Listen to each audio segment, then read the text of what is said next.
Your tracker also indicates that we are coming to the end of the allocated PPP funds. Should we be alarmed by that, or is that just, the program has, done what it's supposed to do and we're ready to move on from that? Yes, so there's only about $40 billion left, and the program has been dispersing between 10 to 15 billion a week over the last few weeks. That being the case, it wouldn't surprise me if funds were exhausted by the end of May. That would be a fascinating end of the program because, as I mentioned, round one funds largely evaporated 350 billion in 2 weeks, and round two closed at the then statutory deadline with funds remaining.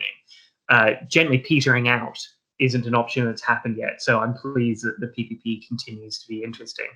And I think it's really important to think about PPP funds versus those two previous experiences, because the fact that round two ended with funds still remaining to the program could indicate a number of things. It could indicate low demand. It could indicate a lack of access to the program. It could indicate some frustration that was held by banks and intermediaries at the extraordinarily complex procedures for forgiveness of those loans, and other questions as to the operationalizing of a PPP from start to end, which has remained, or certainly for the first 9 months of the PPP program, was extraordinarily up in the air and subject to almost week by week clarification by Treasury and the SBA. As for whether we should be alarmed about the program coming to an end,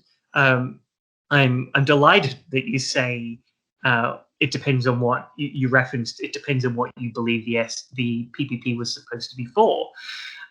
Because it really depends on what you want from the PPP program.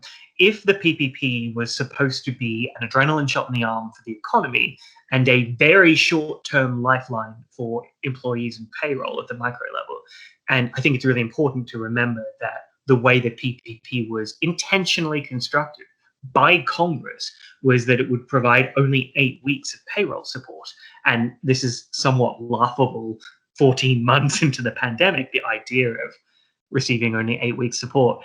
Then the PPP has done all it was meant to and more. If, however, you think of the PPP as an ongoing, either non-emergency source of support to businesses, or as the primary means of supporting businesses over the course of a 14-month pandemic, or indeed, again, at the micro level, if you had hoped to obtain a second or first PPP loan and hadn't yet, then yes, there would be some cause for concern.